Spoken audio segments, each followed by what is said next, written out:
Hello, Miriam Cora with ABC News.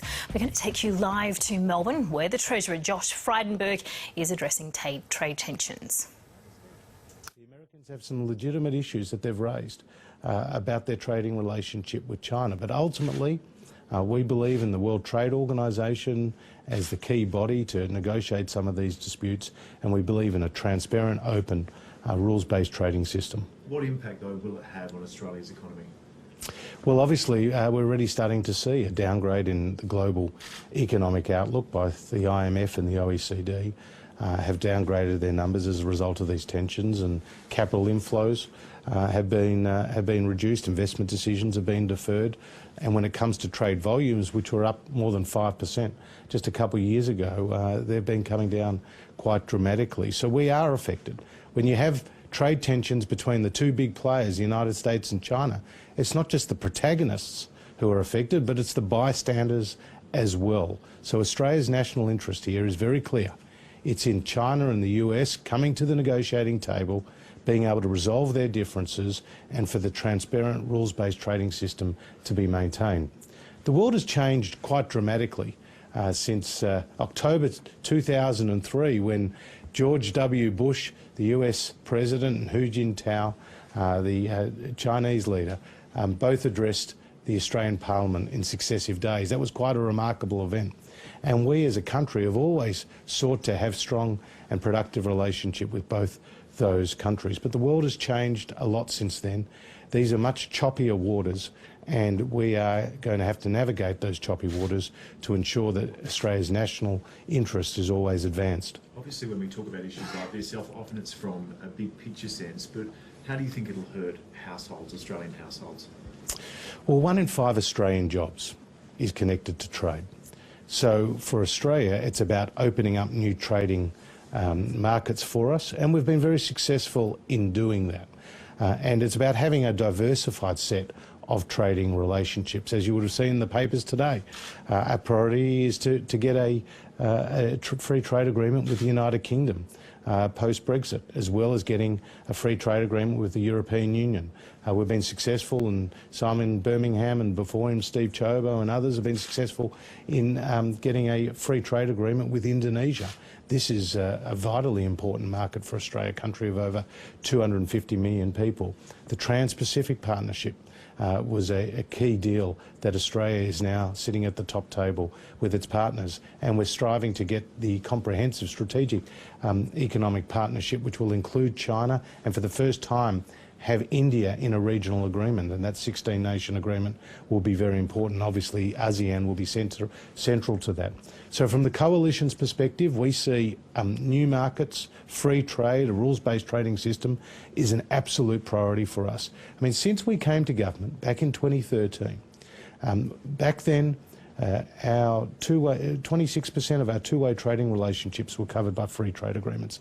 Now it's over 75%, and that number is going to increase in the months ahead and the years ahead. So for us, achieving these free trade agreements, strengthening our bilateral and multilateral relationships on trade is absolutely critical to creating more jobs for Australians. Do you agree with the Sydney University Vice-Chancellor who says the China debate is creating a new white Australia? No, I don't. I think they're ridiculous comments, to be very clear. I mean, the fact is we need to have a mature debate about the impact that the rise of China and some of these tensions with the United States are having on the global trading system, having on geostrategic issues.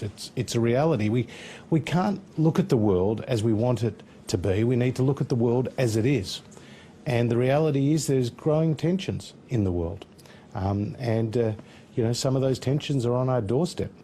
So we have to be mature in having this debate, and we do so with a clear sense of our national interest. Scott Morrison has made a number of very strong speeches in this regard. We won't take a back step in saying what we think, but at the same time, our interests don't always align with every other country in the world, and there will be differences, but we will prosecute our national interest. And Marise Payne is doing that all the time as Foreign Minister, Linda Reynolds as Defence Minister, Simon Birmingham as Trade Minister.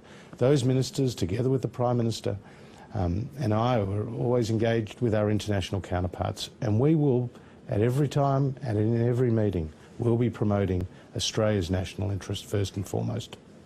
Does the government have any specific plans going forward though? So I suppose like a 28% drop in iron ore prices this month is pretty significant.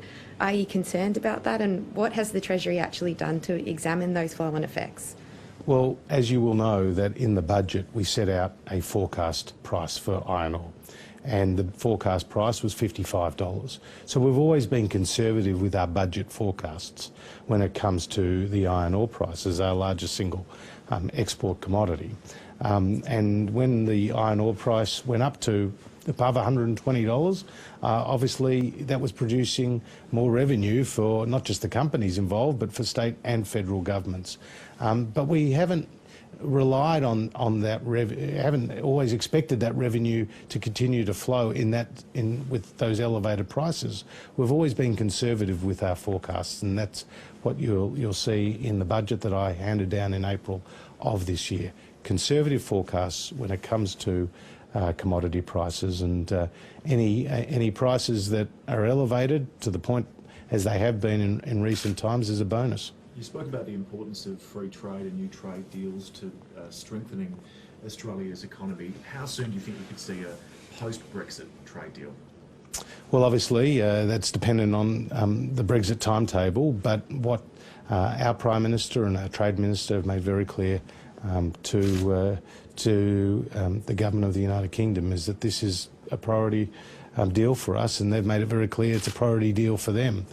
So the Prime Minister will have a good opportunity to talk to Boris Johnson on the sidelines of the G7 meeting. I had the opportunity to talk to my counterpart, the Chancellor of the Exchequer in the United Kingdom, not that long ago, where we talked about free trade as one of a number of issues where we're cooperating. So that relationship is in good standing, and that agreement will be a benefit to both countries. Considering the deadline imposed on Britain, do you think it could be before the end of the year? Oh, look, I'm going to leave those specifics to the Trade Minister, who's obviously taking responsibility for the details of that agreement. But both countries have signalled their intent to do this deal, and we're very hopeful that will happen. If I can be a little bit cheeky and just Yeah, sure. Kevin Rudd, one final one. Kevin Rudd says there's a real risk that Australia could go into recession next year. Do you agree with him? Well, there are challenging economic times. There's no doubt about that, both domestically and internationally. And as the Reserve Bank of Australia has said, the most significant downside risk is those global tensions between China and the United States. But also, as Governor Lowe has said, the foundations of the Australian economy are strong.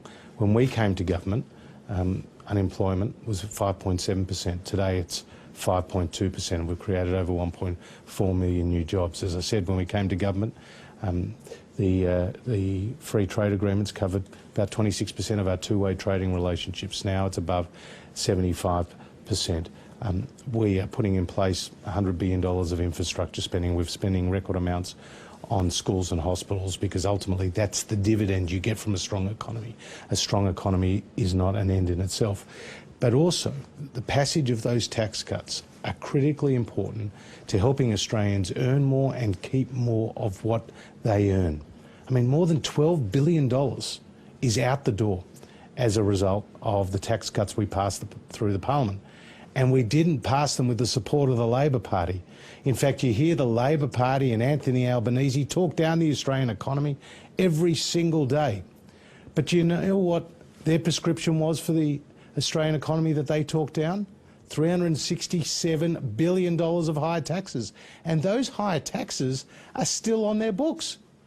They still have as their policy a retirees tax, a housing tax, higher income taxes, taxes on family businesses and taxes on superannuation. That's what the Labor Party are still telling the Australian people are their policies. You see, the Labor Party will always be the party of high taxes. We're the party of lower taxes. And when it comes to protecting and strengthening the Australian economy through these challenging times, our policies are out there. Lower taxes, more infrastructure spending, 80,000 new apprenticeships, cutting red tape, and obviously dealing with the real impacts of flood and drought. Our policies are clear, our policies are working, but ultimately we are in the Parliament to serve the Australian people. It's all about them.